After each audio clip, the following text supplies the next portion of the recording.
Bien, bonsoir à toutes et à tous et merci beaucoup pour votre présence à cette nouvelle édition de la Tribune de l'actualité latino-américaine et caribéenne.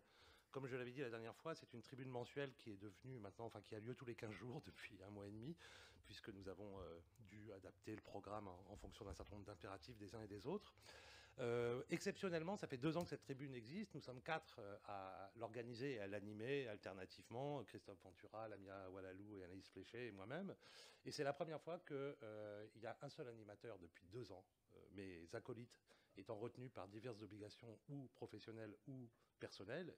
Ils s'en excusent, mais ça ne va changer en rien, je pense, la nature la nature de la discussion et la manière dont on va mener les choses.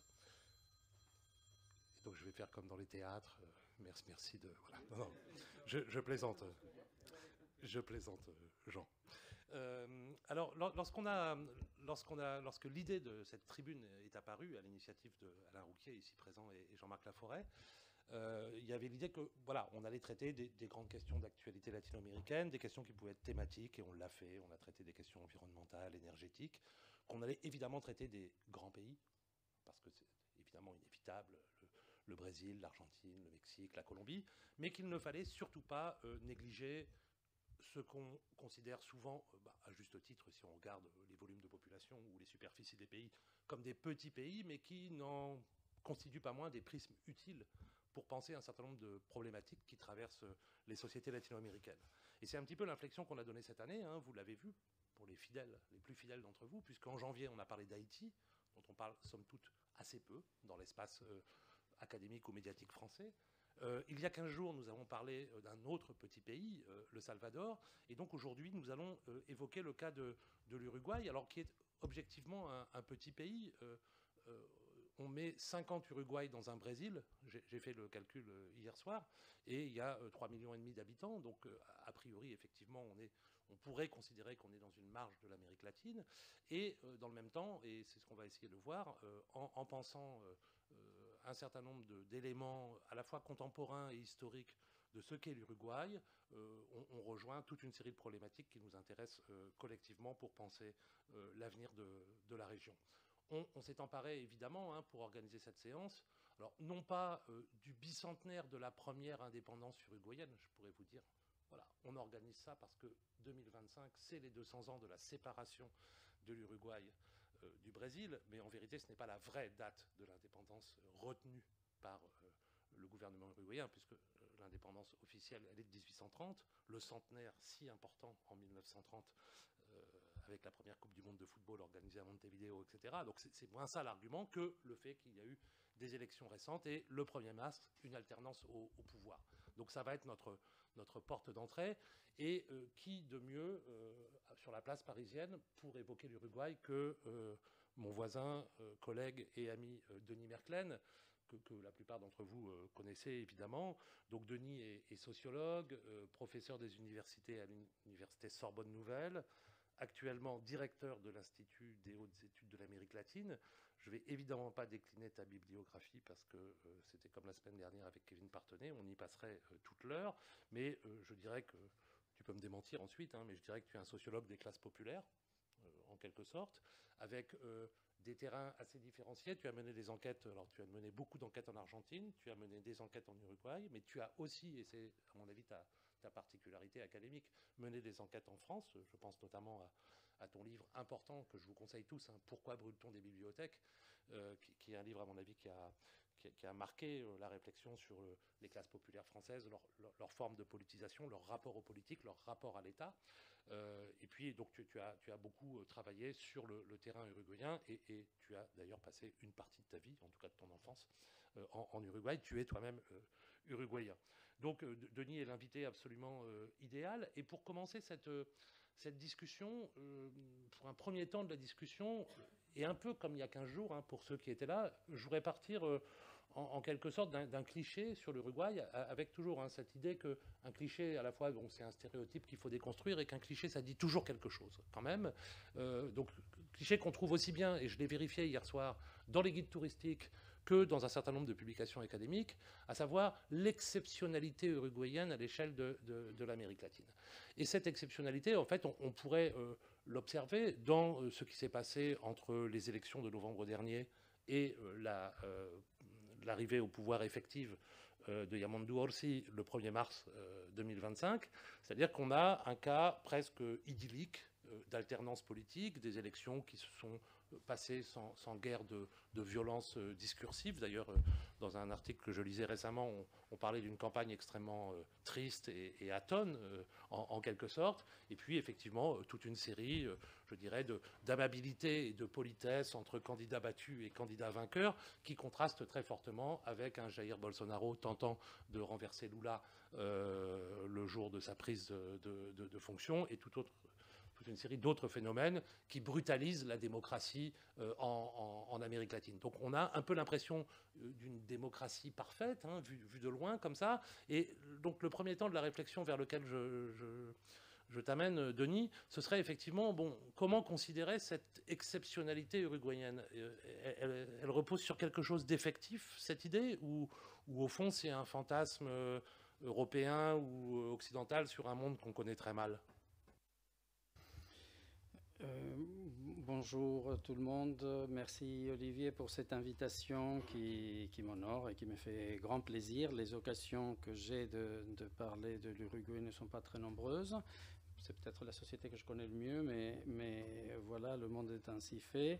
C'est peut-être pour ça que je me suis cherché d'autres terrains d'enquête d'ailleurs.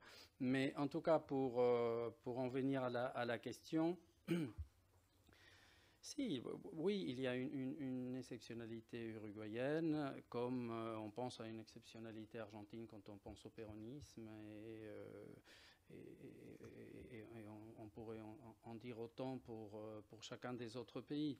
Et en même temps, c'est une société latino-américaine avec... c'est-à-dire le problème, c'est à propos de quoi cette exceptionnalité, on la pense. Si c'est pour... Souvent, elle est invoquée pour justifier ce qu'on ne peut pas faire ailleurs. Par exemple, la durée de cette alliance de gauche qui est effectivement... qui est incarnée par le Frente Amplio, par le Front Large, qui dure donc depuis 1971 et qui est une exception. Il n'y a pas d'autres pays, et même au-delà de l'Amérique latine, où les gens de gauche qui ont plutôt une vocation et un goût pour la division et les mises à l'écart. Et là, ils arrivent à se maintenir ensemble d'une manière très fonctionnelle, organisationnelle, et c'est certainement l'une des conditions de ce qui les a permis d'arriver au pouvoir récemment, pendant longtemps, 15 ans, de gouverner la ville de Montevideo depuis l'année 89 de manière continuelle, d'avoir la principale force politique de l'Uruguay et d'avoir réussi à faire éclater le bipartisme qui avait caractérisé Oui, c'est ça, c'est ce que je voulais préciser justement, c'est qu'au fond, on a trois partis aujourd'hui dans le jeu politique uruguayen. On a le Parti Colorado qui est héritier du vieux parti conservateur du 19e siècle, mais qui est toujours là. On a le Partido Nacional, qui est donc le parti de l'ancien président, qui est un parti de centre-droit plutôt d'inspiration libérale. C'était la vieille querelle entre libéraux et conservateurs au XIXe siècle. Et puis on a cette troisième force qui s'est construite il y a plus de 50 ans, le Frente Amplio, qui rassemble la gauche. Mais donc on a, à l'appui de cette exceptionnalité, on aurait, je dirais, une sorte de grande stabilité du jeu politique, alors même que, à propos de plein de pays dont on a parlé ces derniers mois ici même, on observait le déclin rapide de partis traditionnels, l'émergence d'outsiders. On n'est pas du tout dans un schéma comme ça. Donc ça, ce serait, par exemple, un élément de l'exceptionnalité uruguayenne par rapport à la vie politique latino-américaine aujourd'hui. Certainement. C'en est un. Mais il y en a d'autres. La taille du pays, de la population, dont on parle toujours, le petit pays, bon, ça c'est certain que c'en est un.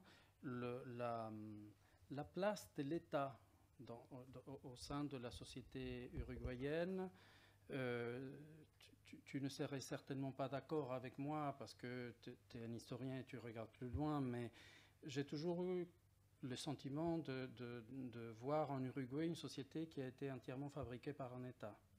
comme si l'État avait précédé l'existence de la société, et avec différents moments, par exemple, quand l'Uruguay célèbre, il célèbre la Constitution, il ne célèbre pas l'indépendance. Et donc cette centralité, cette place étendue de l'État, pour beaucoup inspirer, selon les moments, des modèles français, des modèles suisses, ou bon, mais européens en tout cas, est une société de ce point de vue-là un peu moins libérale, et qui a maintenu une cohésion plus importante que d'autres pays grâce à la présence de cet État, qui n'est pas vécu, ou pas tout le temps en tout cas, comme un problème par les Uruguayens. Alors, un des éléments aussi constitutifs aujourd'hui de l'exceptionnalité uruguayenne, c'est le fait que dans une région, alors j'ai révisé avant de venir, aujourd'hui le taux de pauvreté en Amérique latine, c'est 27% de la population, pauvreté multidimensionnelle comme on dit maintenant, c'est 18% en Uruguay. L'indice de Gini, qui calcule les inégalités, il est de 0,46 en Amérique latine, 0,39 en Uruguay. Donc, par ailleurs, c'est une société qui est infiniment plus homogène, ou moins écartelée, disons, socialement. C'est lié aussi à une histoire particulière de l'État social. Oui. Et ça, si on en vient pour la manière dont la gauche a agi pendant ces 3 gouvernements de Tabaré Vázquez, José Mujica et Tabaré Vázquez à nouveau, pour les 3 périodes précédentes, entre 2005 et 2020, c'est aussi une petite exceptionnalité qu'on peut souligner par rapport à la manière dont ont conçu leur action les autres gauches de l'Amérique latine. La gauche uruguayenne a prêté une attention tout à fait particulière aux institutions, beaucoup plus qu'à la distribution du revenu. Si le Brésil de Lula s'est fait connaître par le fait de faire revenir la consommation de masse, d'intégrer aux classes moyennes, etc., la bourse famille, le kirchnerisme, d'une certaine façon, a agi de la même manière, bien que l'Argentine et le Brésil, de ce point de vue-là, sont des sociétés presque à l'opposé. L'Argentine avait aussi un État, a connu un État pendant longtemps, à tout point de vue, que la société elle-même s'est occupée de démolir. L'Uruguay n'a pas connu cette destinée. Et l'un des indicateurs les plus importants qui nous permet de prendre la mesure de cette question dont je parle, c'est la place du travail informel. Le travail au noir en Argentine, aujourd'hui, a explosé, beaucoup plus important, mais disons, se maintient de manière stable après les crises de l'hyperinflation autour d'un tiers de la population active. Plus grave aujourd'hui, mais à peu près ça. Même au meilleur moment du kirchnerisme, du progressisme en Argentine, cette proportion n'a pas bougé d'1 millimètre, parce que l'État argentin ne s'est pas occupé de formaliser le rapport au travail. La gauche uruguayenne a fait exactement le contraire. C'est le seul pays qui a réduit le travail informel. Donc une institutionnalisation du marché du travail avec il y a eu 2 mesures phares de la construction de cette espèce de nouveau fascisme que la gauche a finalement incarné, qui sont la réforme du système de santé et la réduction du travail informel avec la réhabilitation de ce qu'on appelle los consejos de salario, les conseils, les paritaires, disons, qui avaient été abolis par la dictature et jamais réinstitués en Uruguay. Donc c'est en 2005 que ça se fait.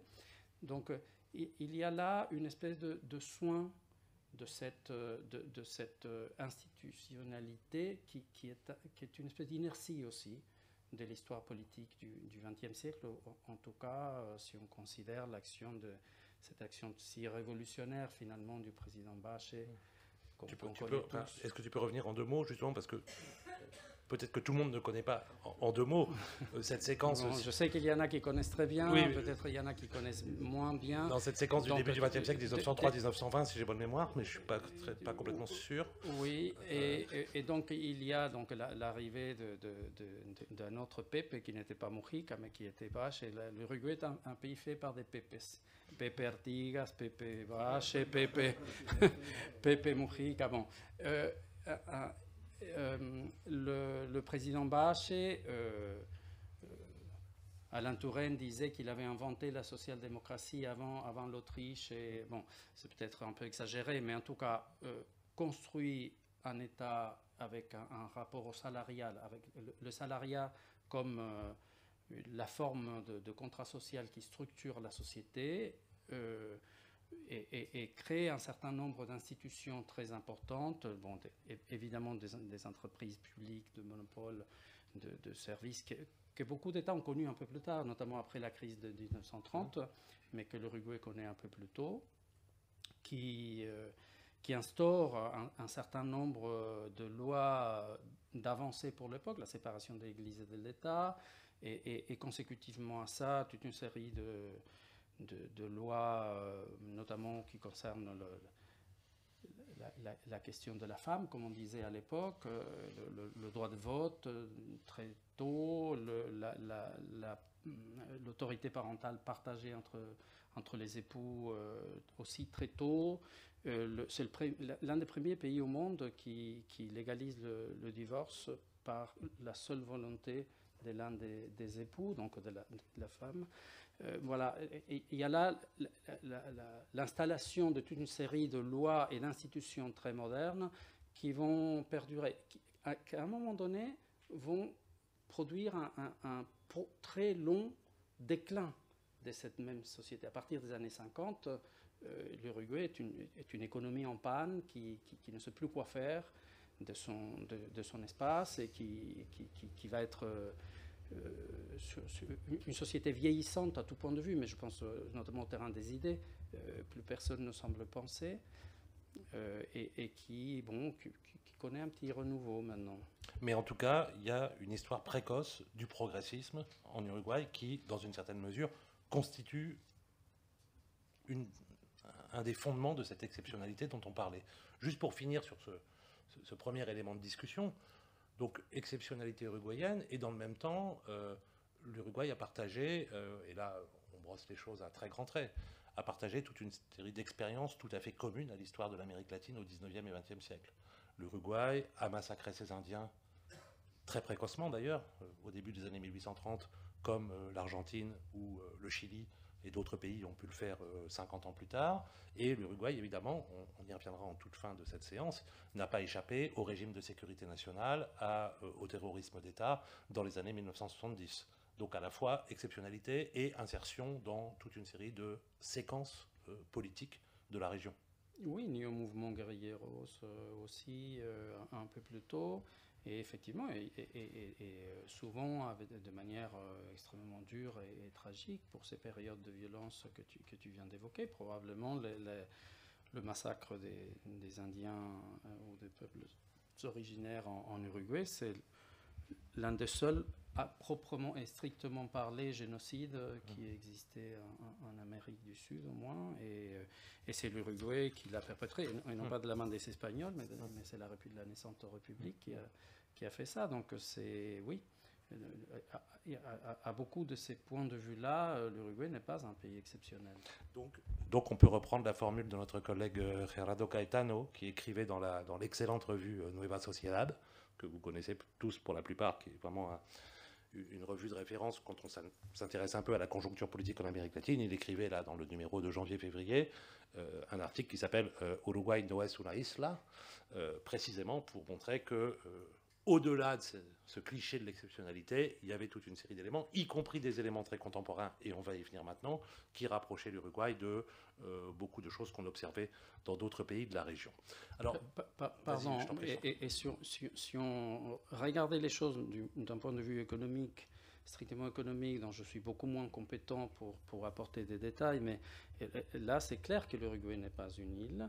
L'Uruguay est tantôt un petit bateau qui vague dans les vagues produites par le Brésil, tantôt dans celles que produit l'Argentine. Et son modèle d'exportation, son modèle industriel, son modèle économique en général est un modèle qui est extrêmement dépendant, et notamment de ses deux grands voisins, et y compris en termes d'investissement. Donc oui, l'Uruguay n'est pas une île. Oui, oui.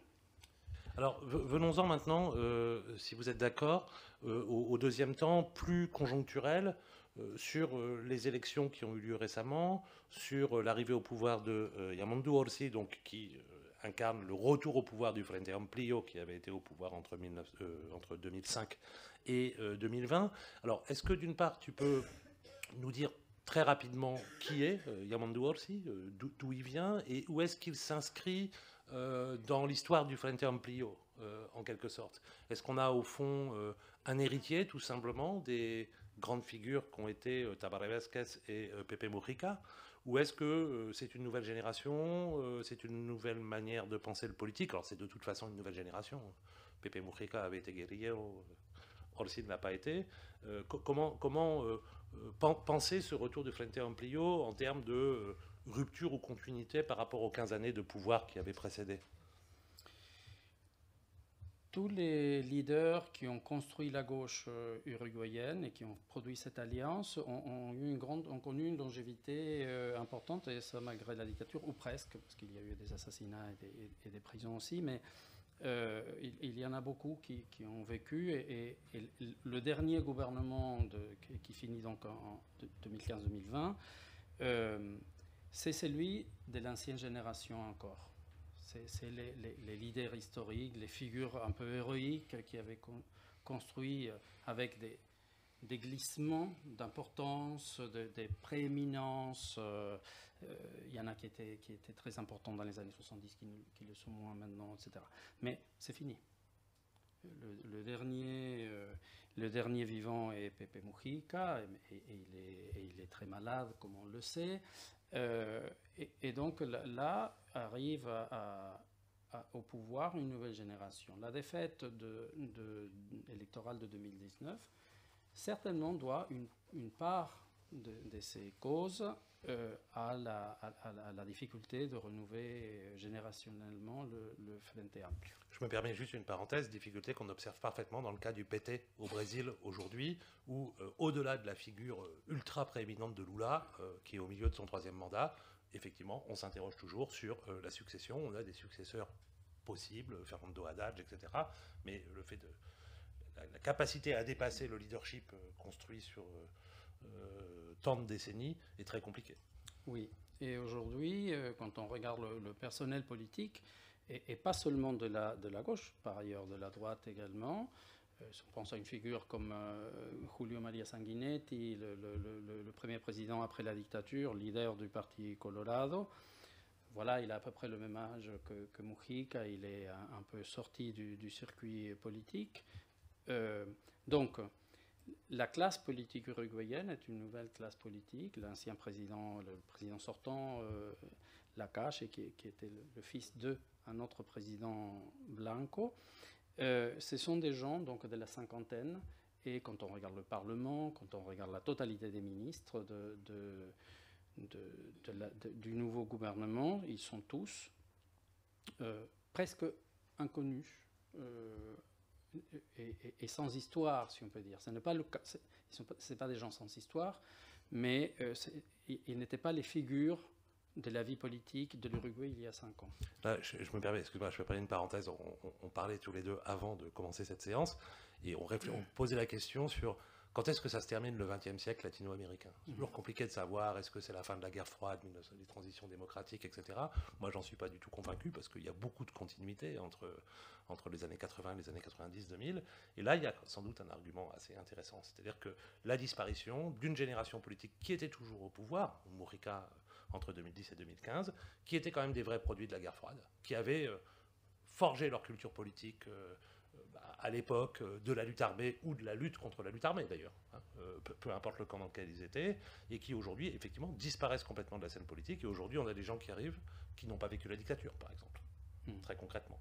Et là il y a peut-être quelque chose d'intéressant pour penser les transformations du politique en Amérique latine aujourd'hui. Excuse-moi, c'était une simple parenthèse.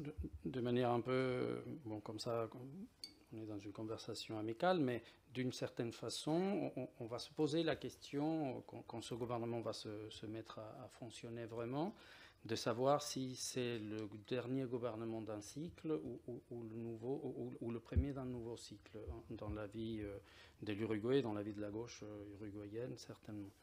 Et donc, Txamandu Orsi est un professeur d'histoire qui a fait qui s'est formé dans le célèbre institut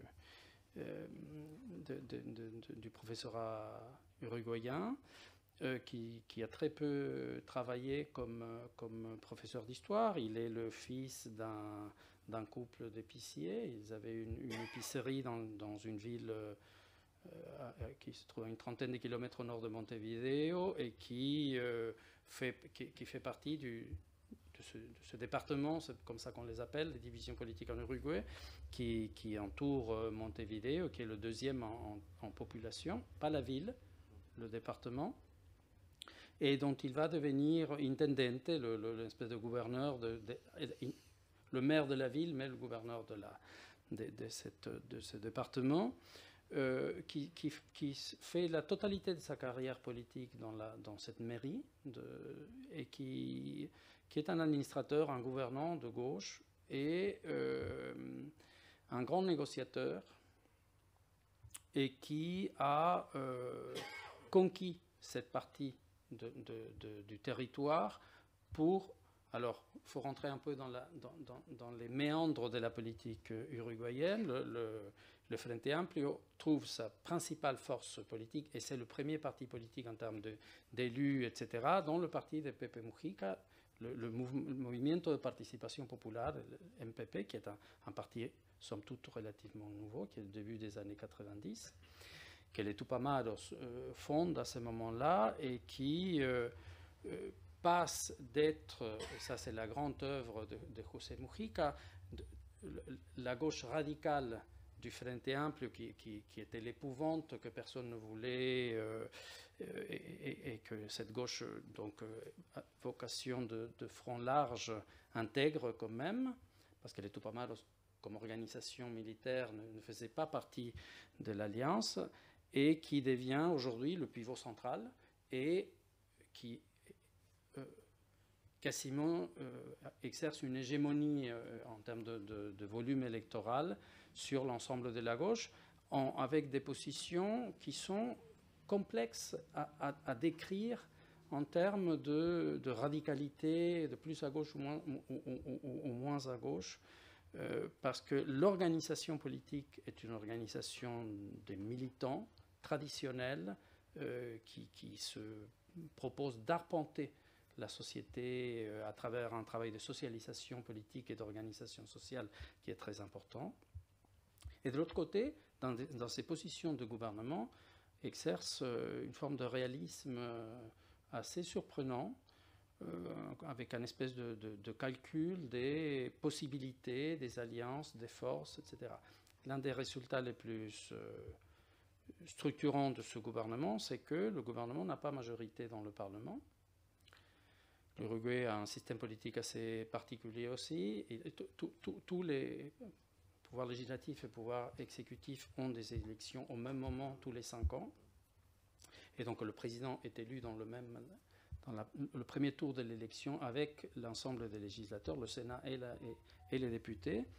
Et donc la gauche a une majorité au Sénat, mais ne l'a pas dans les députés. Donc aujourd'hui même, il y a des grandes négociations avec le gouvernement sortant pour voter le budget, par exemple. Et donc cette circonstance, il lui manque 2 députés pour avoir une majorité à la Chambre des députés. 48 députés sur 99. Hein. Voilà, l'oblige à trouver des alliés, des espaces d'accord, de négociation qui vont provoquer l'intégration d'une partie de la droite au gouvernement, tout comme le gouvernement de la Cache avait intégré une partie du personnel politique à son gouvernement. Ça se passe en général en Uruguay dans ce qu'on appelle les entes, qui sont les entreprises publiques, les grandes entreprises publiques sont donnés au contrôle du parti de l'opposition. Je trouve ça très intéressant, là, ce que tu racontes sur le Frente Amplio, c'est-à-dire que, d'une part, effectivement, c'est un des exemples très réussis de reconversion, en gros, d'une guérilla dans la vie politique. Hein, si on prend les choses à l'échelle d'un demi-siècle, c'est véritablement ça, et d'une reconversion parfaitement démocratique, un petit peu comme on a pu l'observer au Salvador avec le front Farabundo Martí à partir de 1992. Et dans le même temps, cela n'implique pas, je dirais, une conception particulièrement agonistique de la démocratie ou de la politique. Au contraire, un grand pragmatisme, donc que tu vois chez Orsi, mais qu'on avait pu voir aussi chez Mujica, dans les années Mujica par exemple, qui avaient été des années quand même de transformation très importante de la société uruguayenne, avec toute une série de lois progressistes importantes.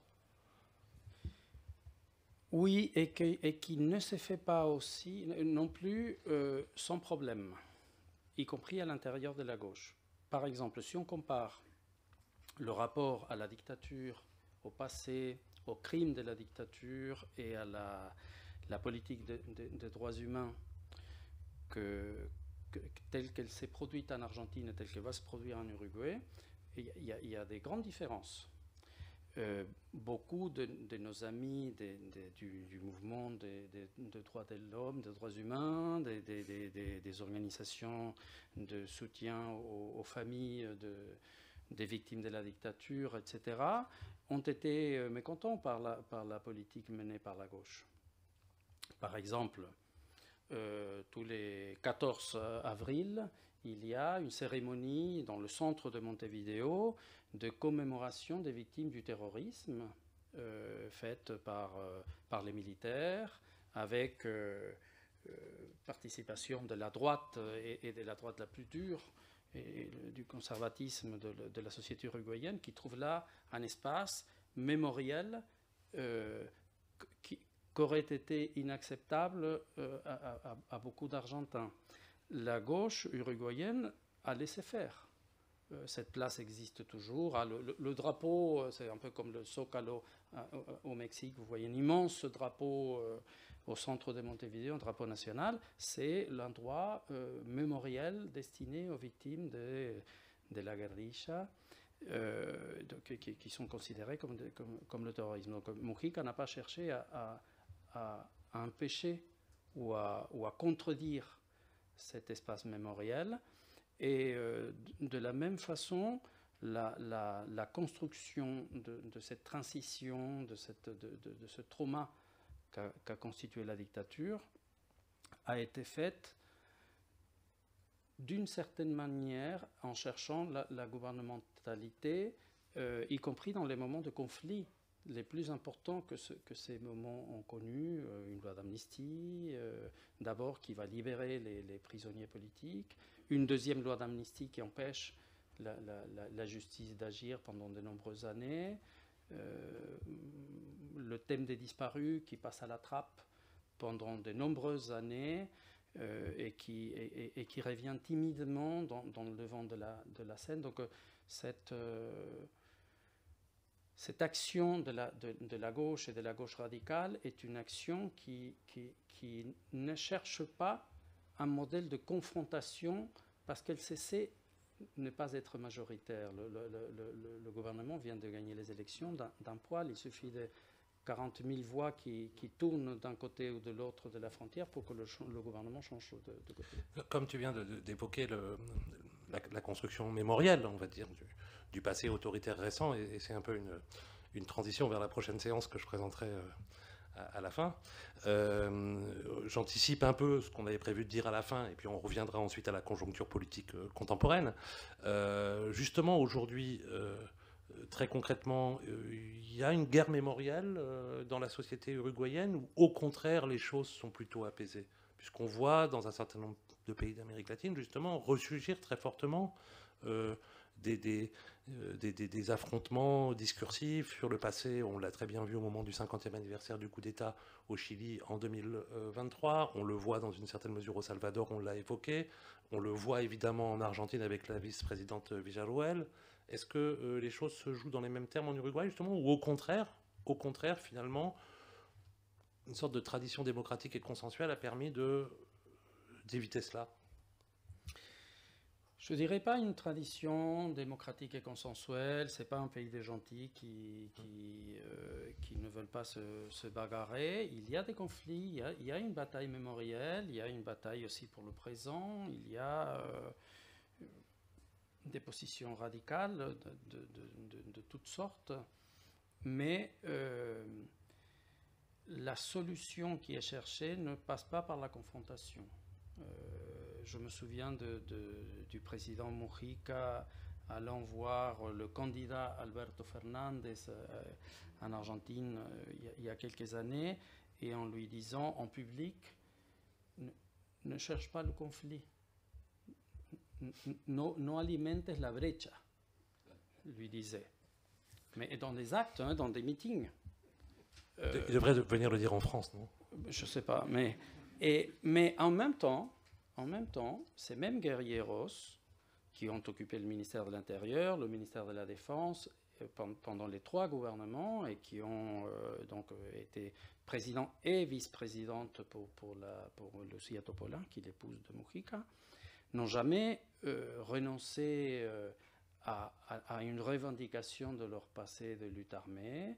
Leur organisation continue à exister comme une organisation qui n'est pas un parti politique, une organisation purement militante qui ne s'intègre pas à la vie démocratique au sens classique du terme.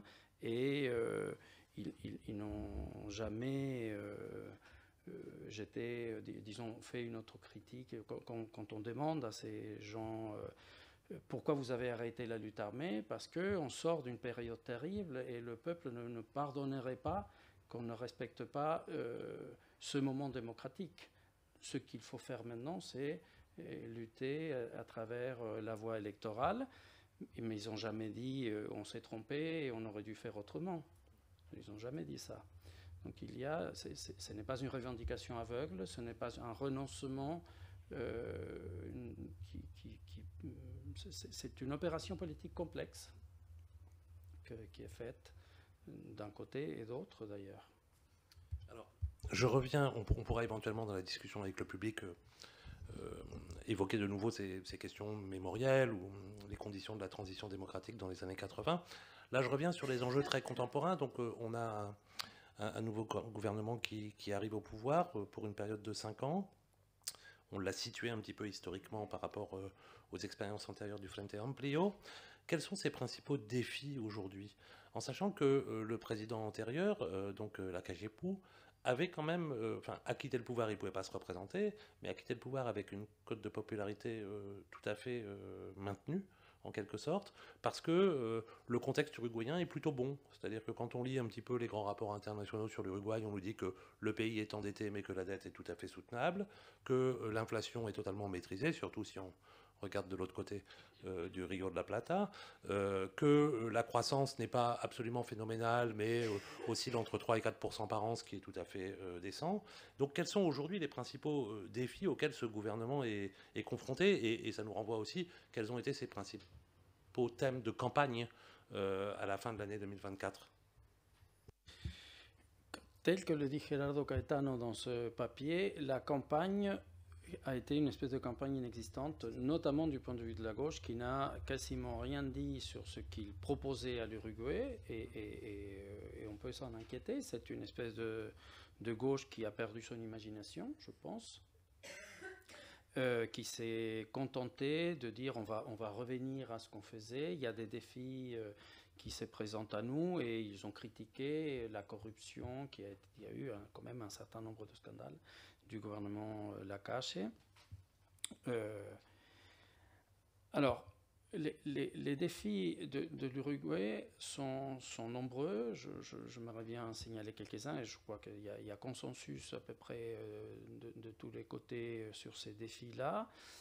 Mais il y a un personnage qui aura certainement un rôle très important et qui sera probablement l'homme qui va prendre beaucoup de décisions, qui est le ministre de l'économie, qui s'appelle Gabriel Odone, qui est un économiste qui vient du monde de l'entreprise et qui a fait un diagnostic en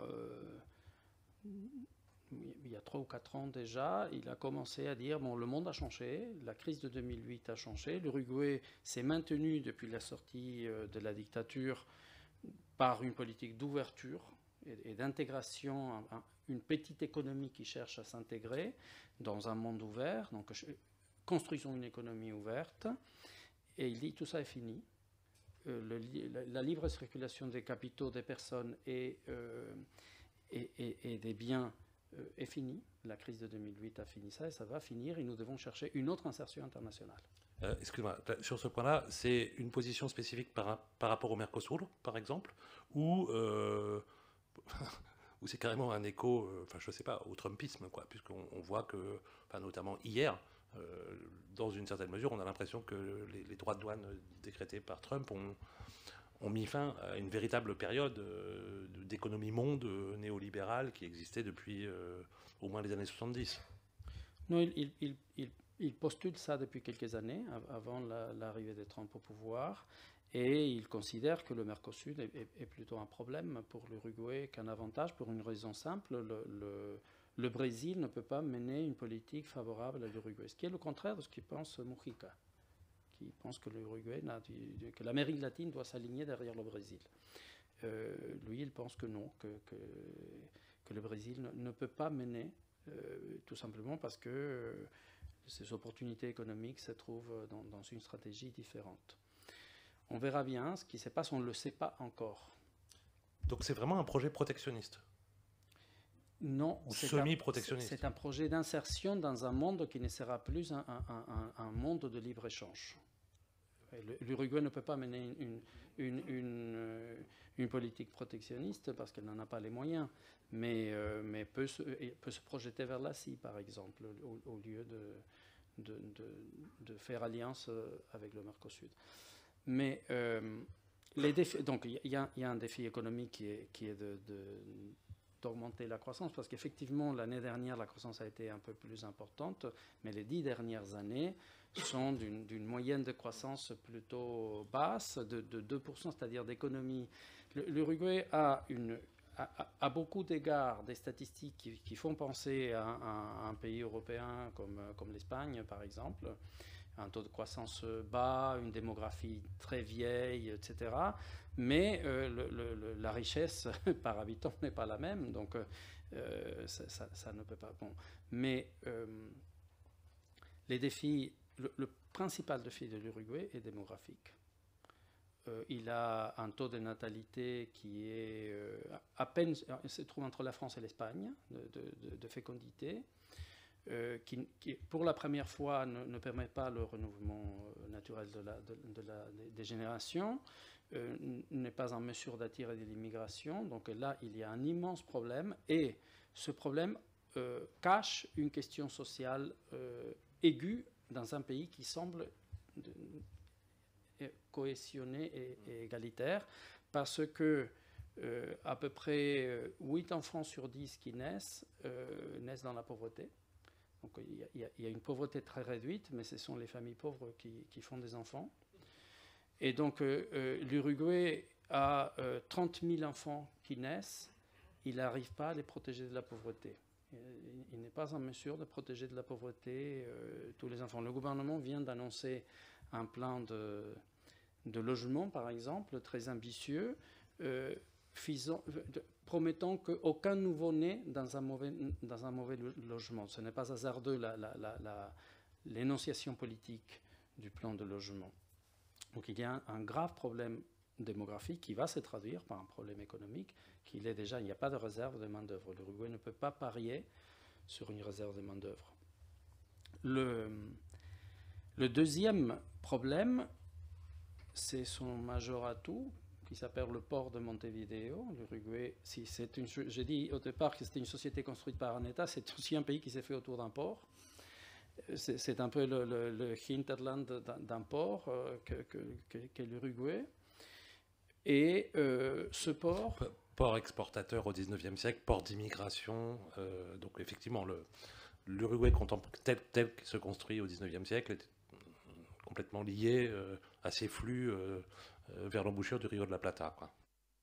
Oui, et que dans la modestie qui caractérise l'État de l'Uruguay, a beaucoup investi dans ce port qui est redevenu un port important de cette partie. Il y a ici des géographes qui peuvent dire ça mieux que moi, mais ce port, donc un immense port de conteneurs aujourd'hui, terminal de conteneurs qui est en phase d'expansion avec des chemins de fer, etc., est aussi une place prisée par le narcotrafic et qui connaît un peu le sort qu'a connu la ville de Rosario en Argentine il y a quelques années. Aussi un port qui s'est beaucoup modernisé dans les années 90, qui est devenu un port très important et qui connaît une explosion de la criminalité. Je parle de la ville de Rosario, avec des taux d'homicides plutôt mexicain ou brésilien qu'argentin pour cette ville seulement. Et l'Uruguay connaît une augmentation d'homicides et des crimes en continu depuis quelques années. La droite, en 2019, gagne pour beaucoup sur ce thème-là, l'incapacité de la gauche qui n'avait pas été aveugle, qui a modernisé la police, qui a augmenté les salaires, qui a professionnalisé et armé les forces de l'ordre en sachant que le narcotrafic tapait à sa porte et la fameuse légalisation du cannabis de Mujica était beaucoup plus orientée vers une stratégie de lutte contre le narcotrafic que d'esprit libéral. Et toutes ces stratégies ont échoué. L'Uruguay connaît un taux d'incarcération monstrueux. Il y a une partie très importante de la population qui est incarcérée. Avec un système carcéral totalement inadapté, qui ne sait pas quoi faire des gens qui sont dans la prison. Il n'y a pas de politique sociale, il n'y a pas de politique d'accompagnement.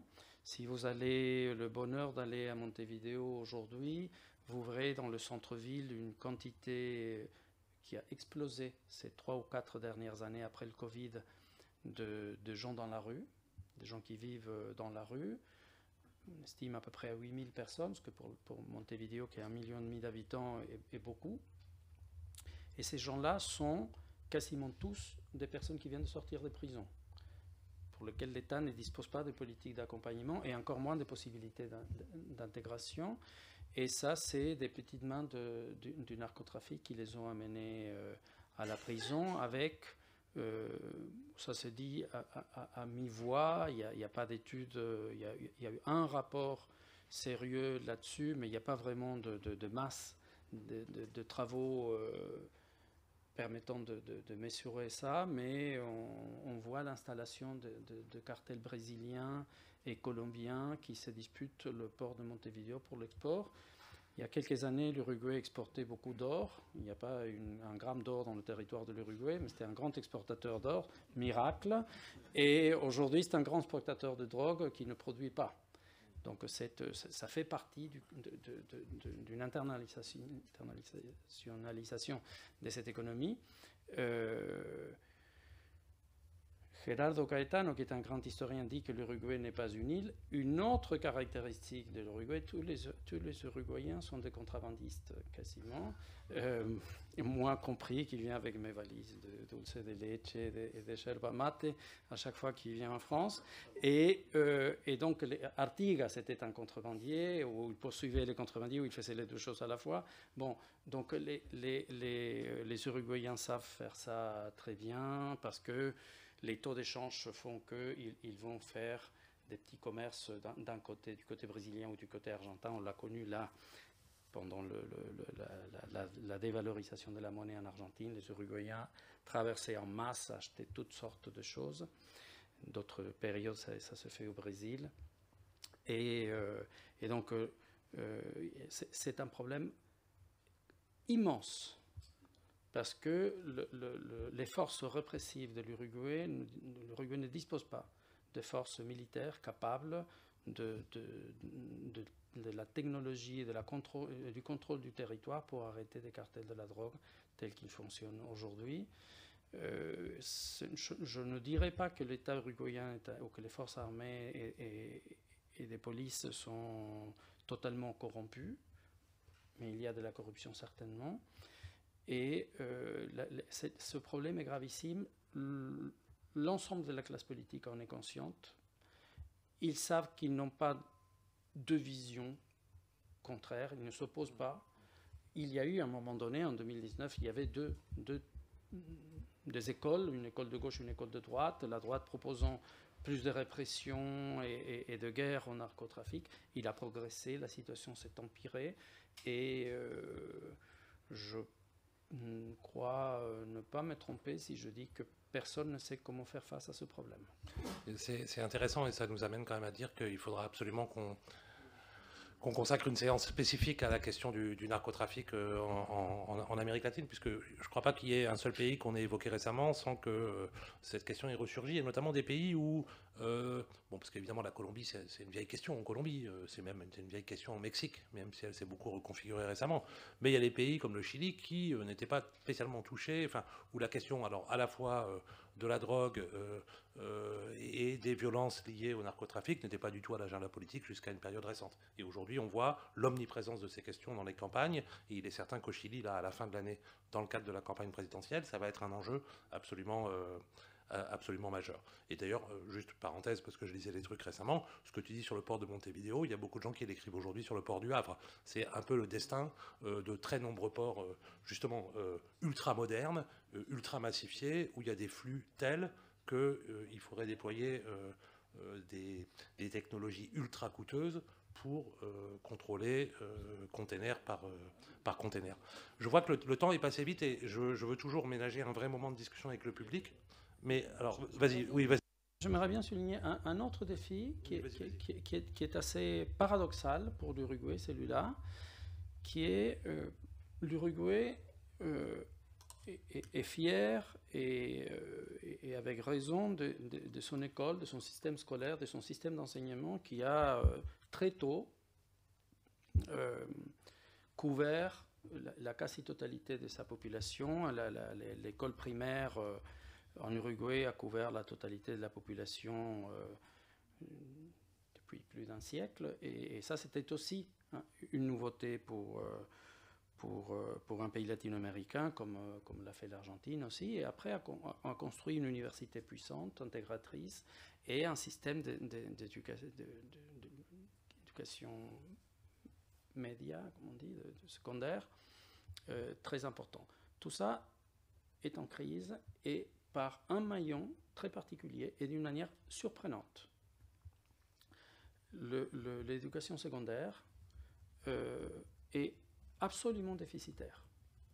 Et la gauche n'a pas su quoi faire de ce problème, et ce n'était pas une préoccupation de la droite auparavant, bien qu'il y avait eu aussi des tentatives, mais la gauche a beaucoup plus réussi à étendre la capacité intégratrice de l'école vers le bas âge, en créant des crèches et l'équivalent des écoles maternelles, de manière colossal, et il y a eu un grand investissement et ça a été très efficace. Mais dans le secondaire, je vais vous donner un chiffre qui va vous surprendre. Moins d'un Uruguayen sur deux, entre 20 et 25 ans, finit l'école secondaire aujourd'hui. C'est moins que le Paraguay, c'est moins que l'Argentine, c'est moins que le Brésil. Et évidemment, pour un pays qui a une petite main-d'œuvre, un marché très petit, et qui mise sur la compétitivité, une main-d'œuvre très importante. Derrière les céréales, la première richesse exportatrice de l'Uruguay aujourd'hui, c'est le software. L'Uruguay exporte de la connaissance informatique, elle l'exporte vers les États-Unis. C'est une immense plateforme d'ingénieurs et d'informaticiens qui fonctionne très très bien. C'est pourquoi il a investi dans les technologies de communication de manière conséquente. Mais il y a un immense talent d'Achille et on ne sait pas quoi faire. Et comment expliquer que, notamment, l'actuel gouvernement n'ait pas conscience de ça et n'en ait pas fait un axe de campagne? Je me souviens très bien de cette déclaration suivie des faits, en plus, de Lula au tout début de son premier mandat, qui avait dit, bon voilà, dans les pays, alors je ne me souviens plus des chiffres exacts, hein, excusez-moi, dans les pays de l'OCDE, la moyenne d'une classe d'âge qui a fait des études supérieures est de, alors je ne sais plus combien c'est, 42%. Au Brésil aujourd'hui c'est 11%, donc il y a un défi très clair, c'est de créer des compétences brésiliennes, et donc je vais arroser le monde académique d'argent pour développer les universités, pour créer des cursus, etc. Ce qu'il a réussi à faire, à bien des égards. Donc, est-ce que c'est tout simplement une question de moyens, une question de choix politique? Il y a eu un investissement budgétaire conséquent, notamment par les 3 gouvernements de gauche, que le gouvernement de droite n'a pas considérablement réduit. Ça a considérablement amélioré la condition des universitaires, l'extension de l'université, l'amélioration de la politique d'investissement en termes de recherche. Tout ça a été très bien fait. Il y a un espèce de blocage autour de la réforme du secondaire, un problème qui se trouve beaucoup plus dans des questions de politique lambda, d'alliance entre la gauche et les syndicats enseignants, de formation des enseignants. Il y a eu des avancées qui ne sont pas des moindres, mais qui sont totalement insuffisants, notamment dans... Là, c'était l'une des grandes œuvres de Mujica. Une autre chose dont on pourrait parler, c'est la gauche uruguayenne est une gauche de la ville de Montevideo, c'est une gauche urbaine. Et le seul capable d'étendre l'électorat vers les terres de l'Uruguay, vers l'intérieur, ça a été Mujica, c'était le seul capable de parler à ces paysans, disons, de l'intérieur. C'est l'un des atouts de Orsi, un homme qui n'est pas il ne sort pas de l'université de la République. Donc il y a eu de l'enseignement technique secondaire important pour essayer d'améliorer les opportunités de l'intérieur, et donc freiner la macrocéphalie de Montevideo, mais c'est considérablement insuffisant. Une toute dernière question avant de prendre le micro pour la salle, et en 2 mots, et je sais que tu n'es pas spécialiste, hein, donc c'est pas vraiment ton truc. En gros, les positions de l'Uruguay sur les grands conflits qui traversent le monde actuellement, Israël, Palestine, Ukraine, Russie, il y a des spécificités particulières, il y a des spécificités où au fond, c'est les positionnements assez classiques qu'on observe en Amérique latine. Ce sont des positionnements assez libéraux et traditionnels de l'Uruguay qui ne changent pas non plus. La diplomatie uruguayenne est toujours dominée dans ces cadres par le Partido Colorado, qui a des très bons cadres dans ce ministère-là. Et les présidents n'ont jamais cherché à produire une inflexion radicale de ce ministère et de cette politique internationale qui est somme toute de très peu d'influence, si ce n'est quelques voix parfois dans telle ou telle instance des Nations Unies, mais oui, il va y avoir un positionnement plus simple et facile de soutien à la Palestine aujourd'hui que ce qu'on peut observer en Europe, mais on n'aura pas une position beaucoup plus facilement pro-Ukraine que celle qu'a le Brésil, par exemple, dans la scène internationale, et quelque chose qui ressemble plus peut-être à ce que peut dire un président comme Gabriel Boric sur la scène internationale que celle des autres gauches latino-américaines. Je prends le micro et je vais...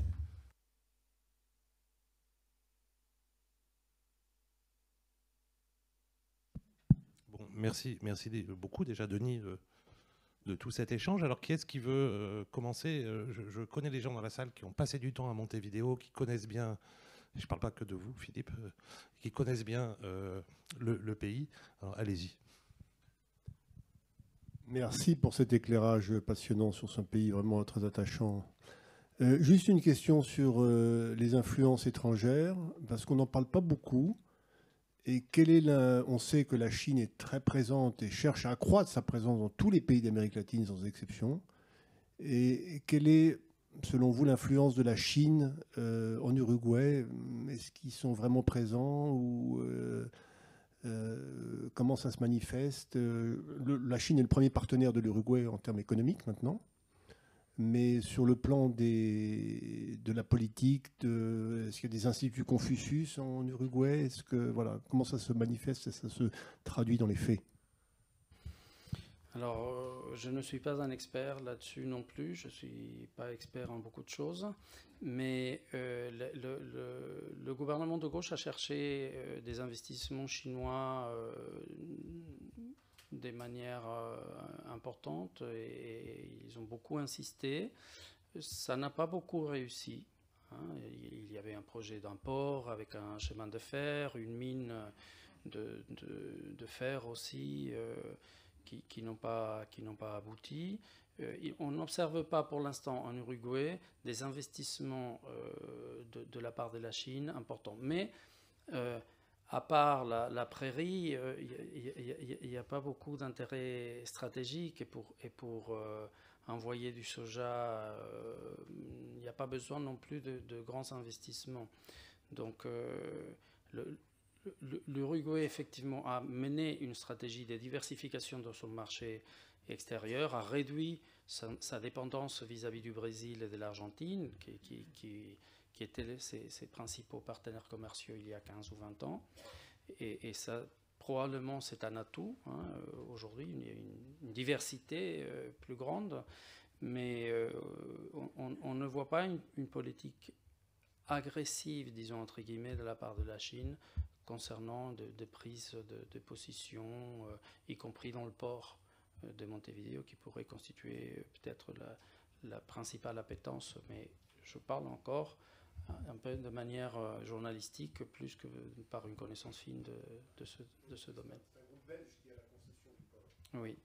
Oui. Oui, c'est un peu ce que j'allais dire. Je ne suis pas plus spécialiste que Denis de la question, mais sur ce que j'ai lu récemment, en gros, l'agressivité chinoise, notamment portuaire, elle est vraiment sur la façade pacifique. C'est tous les efforts qui ont été déployés récemment au Pérou en particulier. Là, il y a plusieurs projets de nouveaux ports autour de Valparaiso qui sont ou que la Chine regarde avec beaucoup d'intérêt. J'ai l'impression, moi je connais un peu les cas du Brésil, notamment Santos, qui est un port absolument majeur pour l'Amérique latine, qui a toute une série de plans de modernisation où la Chine n'est pas un acteur très présent, fondamentalement, je crois. Oui, allez-y. Merci Denis. Et une petite question, si tu peux parler un peu sur la politique et l'économie dans les quartiers populaires. S'il y a des choses particulières au Uruguay ou s'il y a des choses communes en Amérique latine. Merci pour cette question parce que là, du coup, je connais. Donc, préparez-vous, j'ai pour 45 minutes. Oui, je te rappelle qu'on m'arrête à 20h30. Hein. D'accord. Je crois que le taux de pauvreté que tu as donné n'est pas tout à fait juste. C'est un peu plus bas en Uruguay. Et la pauvreté uruguayenne a une dimension rurale qui est assez marginale en termes de masse, parce que l'Uruguay, comme l'Argentine, ce sont des agricultures modernes, donc il n'y a pas de paysannerie. Et elle se concentre essentiellement dans la périphérie de Montevideo, dans une série de quartiers asentamientos, des espèces de bidonvilles un peu plus étendus dans l'espace. Et c'est le talon d'Achille de l'intégration de l'intégration sociale de l'Uruguay qui vit autour de cette pauvreté s'alimente de ce 20% à peu près d'économie informelle, de main-d'œuvre informelle, un peu moins, ça aussi un petit peu, qui est quand même très important. Moins important que d'autres pays de l'Amérique latine, mais très important quand même. Et donc ça suffit pour avoir une reproduction de la pauvreté, des familles qui se reproduisent dans la pauvreté. Et donc il y a eu une quasi-disparition de ce qu'on appelle en Amérique latine la indigencia, la pauvreté extrême, qui est marginal aujourd'hui en Uruguay, et ça c'est une bonne nouvelle. Alors l'Uruguay a créé en 2005 un nouveau ministère, le Ministerio de Desarrollo Social, qui est un ministère que j'ai étudié beaucoup et qui a cherché à doter l'État social d'une nouvelle patte, d'une voie d'action nouvelle. Ils ont créé ce qu'ils appellent ce ministère n'a pas absorbé la totalité de la politique sociale, loin de là. C'est concentré sur une dimension très spécifique. Et ils ont créé des programmes qu'ils appellent des proximités sociales. De l'attention à la petite enfance, et à la grossesse et à l'accouchement, et de l'accompagnement des jeunes adolescents, ce qu'on appelait à l'époque les ninis, ceux qui ne sont ni dans le marché du travail ni dans l'éducation. Bon, c'est à peu près 5000 agents qui travaillent dans 3 ou 4 programmes sociaux d'accompagnement qui se sont installés dans les quartiers et qui sont devenus une espèce de présence stable, c'est-à-dire une ressource pour ces familles. Alors, cette politique sociale a été beaucoup critiquée parce qu'on disait mais elle ne produit pas d'inflexion, d'infléchissement dans la courbe de la pauvreté. C'est-à-dire ça ne sort pas les gens de la pauvreté, effectivement parce que ça ne touche que très marginalement aux revenus. Il y a un transfert monétaire. Mais encore une fois, c'est un exemple d'une gauche qui n'a pas agi de la même manière que les autres gauches. Ce n'est pas la bourse famille, ce n'est pas l'allocation universelle por hijo qu'a instauré l'Argentine, par exemple, qui est un transfert monétaire. Et boum, ça s'arrête là. Ici, il n'y a pas de transfert d'argent. Le pouvoir de consommation des foyers ou des personnes n'augmente pas. Mais il y a une présence institutionnelle d'accompagnement à certains moments de la vie qui sont clés. Donc, c'est à regarder de manière complexe. Cette politique-là, c'est une institutionnalisation de l'État social sur la voie territoriale. C'est une territorialisation de la politique sociale, mais qui n'est pas visible dans les statistiques de regard des économies telles que nous en sommes habitués, parce que c'est très difficile de mesurer l'impact de ces politiques-là.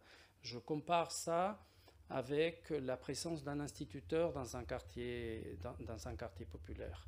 La présence d'un instituteur a une valeur sociale considérable qui dépasse largement la dimension éducative de transmission du savoir. C'est une présence d'un agent de l'État stable qui est là pour prendre en charge les enfants tous les jours pendant 4 heures par jour. Qu'il pleuve ou qu'il neige. Il ne neige pas en Uruguay, mais ou qu'il y ait de la sécheresse. Et cette présence-là, quand on va faire de l'ethnographie dans ces quartiers, est une présence immense, tout simplement parce que les familles peuvent laisser leurs enfants dans une école pendant 4 heures et le retirer en vie, en santé et ayant été traité comme un enfant. Et ça a une valeur énorme. Encore une fois, le président Mujica a dit la meilleure politique sociale que nous pouvons faire, c'est transformer nos écoles primaires en écoles de temps complet. L'Uruguay tente d'avancer, le nouveau gouvernement promet d'avancer dans ce sens-là. Il y va lentement parce que ça signifie une augmentation vraiment considérable du budget de l'éducation nationale uniquement pour l'école primaire. Et j'ai déjà parlé des problèmes de l'école secondaire. Mais voilà, c'est un peu ce qui se passe dans les quartiers populaires et avec la pauvreté extrême en Uruguay. Alors, moi aussi, j'ai une question. Je vous donne la parole tout de suite, madame. Moi aussi, j'ai une question. Il n'y a pas d'extrême droite en Uruguay ? On a l'impression que c'est le seul pays en Amérique latine aujourd'hui où il n'y aurait pas des droites radicales. Il n'y a pas un petit Milei qui couve dans quelques quartiers de Montevideo ? Si, il y en a. D'abord, il y a eu quelques années, dans l'élection précédente, un parti ultra-conservateur plutôt traditionnel créé par un général colorado de tradition putschiste et des familles putschistes, disons, mais qui est un parti des forces armées, des forces de sécurité, et qui a eu une poussée électorale importante au moment où justement la question de l'insécurité est devenue un problème public majeur, qui a quasiment électoralement disparu cette fois-ci, avec passé de 11% à 2%, donc tout le monde est content. Mais l'extrême droite, ou des visions extrêmes de la droite, on les voit venir dans des candidatures dans les partis traditionnels, qui apparaissent comme des outsiders, comme des entrepreneurs, qui tentent de s'imposer. Les partis en Uruguay, ça c'est une autre singularité, continuent à être des structures fortes, les partis politiques. Et donc ils ont du mal à advenir. Mais la gauche uruguayenne qui s'est unifiée a produit un effet que des amis historiens observent, et je crois qu'ils ont raison. Je parle de Vania Markarian, qui viendra dans quelques mois à l'IHL, et de Aldo Marchesi, qui est un autre grand historien. Ils observent que la gauche a empêché l'apparition à sa gauche de quoi que ce soit. Il n'y a pas d'espace à la gauche de la gauche. Et donc, quand la gauche est au gouvernement, par où peut venir une protestation, une critique, ou la manifestation d'un mécontentement social, quand le parti qui est naturellement porté vers ça est au gouvernement. Donc le risque d'une apparition, notamment si une crise se produit, si le gouvernement échoue, s'il n'arrive pas à tenir ses promesses, si les mécontentements continuent, ce ne serait pas du tout étonnant qu'une voix de droite, et notamment de droite très, très libérale, vienne faire son apparition. Quand j'enquêtais dans ces quartiers populaires, le mécontentement est un mécontentement qui s'est fait sous la forme d'une critique de l'État et de l'État social, que pour autant que nous le voyons comme d'une certaine exemplarité par rapport au reste de l'Amérique latine, vous ne contenterez pas les familles qui sont dans la misère ou dans la grande pauvreté en leur disant qu'en Argentine ou au Brésil, ça se passe moins bien. Les comparaisons internationales ne fonctionnent jamais dans ce sens-là. Et c'est exactement ce qui se passe en France, si je peux me permettre. C'est exactement le même problème. Mais le problème, c'est que la gauche... par exemple, regardez la temporalité que nous observions en 2016, 17, 18, 19, quand j'enquêtais dans les quartiers de Montevideo.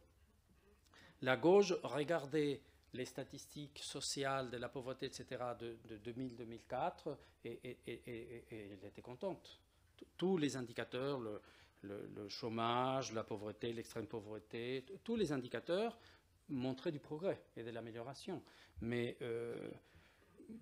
moi, j'avais des femmes devant moi qui étaient bénéficiaires de ces programmes dont je viens de parler très élogieusement, étant enfants, et qui amenaient maintenant leurs enfants dans les mêmes programmes. Et parce qu'elles avaient 30 ans, elles étaient déjà mères de 1, 2 ou 3 enfants, et donc elles avaient 15 ans plus tôt quand elles étaient jeunes adolescentes. Et donc il y a là un immense problème, et on ne sait pas qui va porter ce mécontentement, et il est peu probable qu'un gouvernement comme celui qui s'est installé en Uruguay aujourd'hui puisse donner solution à ces problèmes, et notamment au problème de la violence, de la présence des narcotrafics. La dispute pour le contrôle du port se joue énormément dans des bases arrières, je dirais, en exagérant un peu dans le vocabulaire, des bases militaires dans les quartiers. Ils viennent, ils évincent une famille, ils expulsent une famille, ils s'installent dans une maison, et ils font une base de fonctionnement, une base d'opération de leur appareil. Et donc la demande sociale pour que la police libère les familles sont très inquiètes pour ces adolescents, mais vraiment avec une très grande angoisse. Et la gauche a pu écouter ces familles, elle a pu les écouter politiquement, mais ses capacités d'action ne seront pas miraculeuses. Donc ce ne serait pas étonnant qu'un discours qui dise « tout ça, ça ne sert à rien », puisse faire bouche. Et là, on avait conclu la dernière séance sur le Salvador en disant qu'il y avait quelque chose de vertigineux, mais c'est vrai que quand on fait le lien entre tes propos et ce que nous racontait Kevin Partenay la dernière fois, on peut avoir un certain nombre d'inquiétudes pour de nombreux pays d'Amérique latine en vérité. Madame, vous aviez... Oui. Bonjour. C'est à propos de Mujica, l'ancien président. Il y a eu une polémique sur lui parce qu'il a nié l'usage de la torture en Uruguay. Voilà, il y a eu des gens qui n'étaient pas d'accord avec ça, avec ce pronostic. Et je voudrais savoir qu'est-ce qui en est de cette polémique. Qu'il y a eu des éclaircissements ou des choses comme ça. Alors, sauf erreur de ma part, je ne crois pas qu'il ait nié l'existence de la torture, qui a été un fait massif et absolument massif, hein, parce que je parle là sous le contrôle d'Alain Rouquier, qui connaît ça parfaitement. La technologie de la répression dans chaque pays de l'Amérique latine pendant les dictatures n'était pas la même. Et en Uruguay, l'emprisonnement et la torture étaient probablement l'élément primordial de la technologie de la répression. Et Mujica a été l'une des victimes de ce procédé-là. Et il ne passe pas son temps à raconter ce qui lui est arrivé, mais c'est connu de la totalité de la population, etc. Ce qui est fait polémique, c'est qu'il n'est pas d'accord, et son groupe politique, hein, ce n'est pas que lui tout seul, n'a pas été unanime dans une forme de résolution du conflit consistant à procéder à la manière dont a procédé l'Argentine, c'est-à-dire à considérer les crimes de la dictature comme passibles du droit commun, comme des crimes, un point c'est tout, déconnectés de la dimension politique de ces crimes. Et Mujica, un peu à la vieille école, il pense qu'il ne peut pas y avoir de solution que politique. Mais cette position a aussi une petite histoire qu'il convient de connaître. Quand le président Sanguinetti, dont j'ai parlé tout à l'heure, à la sortie de la dictature, propose cette loi qui empêche l'État, la fameuse loi de caducité, ça s'appelle comme ça, la capacité de punir de la part de l'État concernant ces crimes, les mouvements sociaux, la centrale syndicale et la totalité de la gauche, et là, les Tupamaros étaient un acteur très important de ce mouvement-là, ont tenté d'abroger cette loi par voie référendaire, parce qu'en Uruguay, le référendum est un instrument constitutionnel. En 1989, il y a eu une immense mobilisation et cette mobilisation a échoué. Le résultat du référendum a été pour le maintien de cette loi qui d'une certaine façon, protégeait les militaires et les tortionnaires devant l'éventualité d'être traduits en justice. Une loi d'amnistie en quelque sorte. Ce n'est pas une loi d'amnistie parce qu'ils n'ont jamais été jugés, mais une loi de pardon, disons, ou d'impossibilité de juger, de protection. Alors, en 2010, il y a eu un nouveau référendum, 20 ans plus tard, et c'est dans le même acte électoral où Mujica a été élu président de la République. On allait voter et on mettait 2 bulletins dans l'urne, et Mujica en est sorti élu, un Tupamaro, et encore une fois, la loi a été maintenue, n'a pas été abrogée.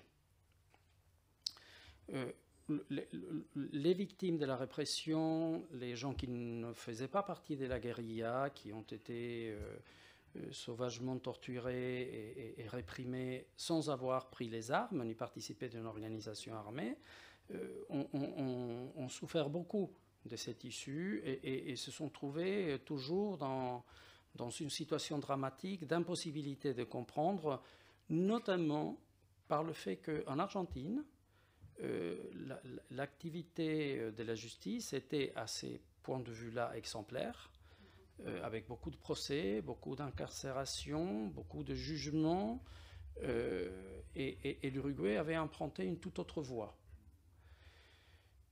La polémique se pose plutôt dans ces termes-là, et Mujica a fait effectivement beaucoup de déclarations et de manifestations publiques en disant qu'il se méfiait de la solution strictement judiciaire de cette situation. Il était persuadé qu'il fallait laisser le temps faire son travail.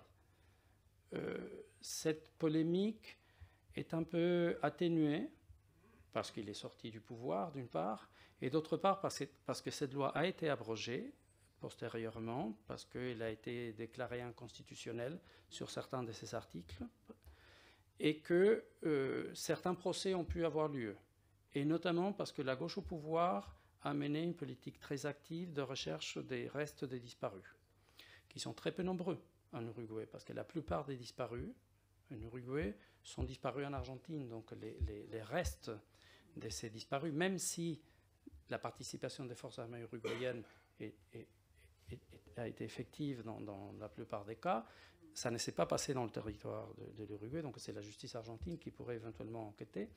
Et donc la recherche des corps des disparus, je me souviens bien, il y en a eu 4 qui ont été trouvés, des corps, a permis aussi d'apaiser un peu les consciences parce qu'il y a une reconnaissance objective de ces agissements de la dictature. Et donc cette reconnaissance publique, l'identification des corps, etc., a permis, et l'action continue de la recherche des corps des disparus a permis aussi d'apaiser un peu la souffrance des familles des disparus et donc d'amoindrir, si je peux dire comme ça, la polémique. Mais vous avez raison sur un point, c'est que aux yeux de beaucoup de gens, cette position des guerrilleros vis-à-vis des militaires est vécue comme une espèce de trahison ou d'abandon de ses camarades. Je ne suis pas de ceux qui l'interprètent comme ça, mais c'est une interprétation possible. Dernière question hyper rapide pour une réponse hyper rapide. Pardon, je suis long, mais parfois les questions sont délicates. Bonjour, merci. Donc ma question, c'est 98% de l'énergie produite en Uruguay, c'est de façon renouvelable. Qu'est-ce que vous pensez de la transition énergétique et quels sont les apports que ce pays peut faire au niveau mondial et qu'est-ce que ça représente au niveau de l'insertion internationale, au niveau économique pour le pays? Merci pour cette question parce que c'est un point qu'on n'a pas abordé. Effectivement, l'Uruguay est exemplaire de ce point de vue-là. Le pourcentage que vous donnez est le même dont je dispose. Il y a eu, c'est encore une œuvre des 3 gouvernements de la gauche, un investissement extraordinaire, notamment en énergie éolienne, qui a complètement changé la matrice de production de l'énergie en Uruguay. C'est une exception, encore une fois. Il y a une exception de ce point de vue-là. L'Uruguay est un pays... L'économie uruguayenne a beaucoup d'avantages et certains talons d'Achille. L'un d'entre eux, c'est la production d'énergie. C'est un petit pays, donc pour l'énergie nucléaire, les investissements colossaux ne sont pas permis. Et donc l'Uruguay était dans cette situation paradoxale de devoir brûler du pétrole pour pouvoir produire de l'électricité. Un pétrole dont il ne dispose pas, donc il devait importer du pétrole pour pouvoir de l'énergie. Ce qui veut dire que l'électricité en Uruguay est très chère. Très chère. Elle est plus chère. Elle est très chère. Si on compare à l'Argentine et au Brésil, c'est très cher. prendre une douche en Uruguay, ça coûte une fortune. Et inviter à manger des pizzas et les copains, s'il n'y a pas un four à pain dans le jardin, c'est impossible, c'est exquis. Donc cette rareté de l'énergie a ouvert une fenêtre d'opportunité parce que l'énergie éolienne est chère.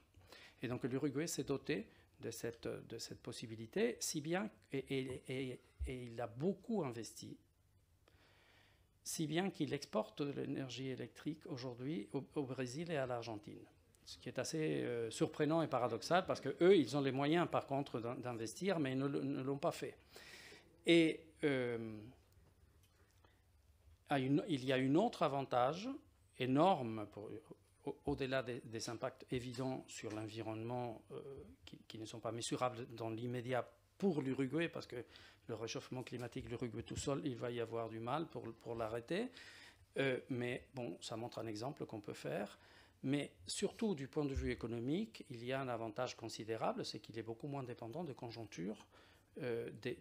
Ça permet à l'économie uruguayenne de s'émanciper de l'importation du pétrole, partiellement, pas totalement, mais partiellement. Et ça, c'est un élément très important parce que l'Uruguay, quand les commodities vont bien, il s'enrichit. Quand la viande et les céréales sont chères, ça va bien pour l'Uruguay. Quand il y a une guerre quelque part, comme dit Mujica, l'Uruguay va bien. Mais sinon, ça va moins bien. Mais comme en général, quand les prix de l'aliment augmentent, le prix du pétrole aussi, eh bien l'Uruguay paye. Donc il perd une partie de l'argent qu'il fait avec la pampa, il le perd en brûlant du pétrole. Et donc cet investissement très intéressant dans une énergie qui est somme toute chère, que les familles uruguayennes payent très cher, permet une certaine stabilité économique et un horizon de planification économique plus important. Je crois que ça a une grande valeur aussi. Merci beaucoup, Denis. On va s'arrêter là. C'était, je trouve, une belle séance. Merci. Merci.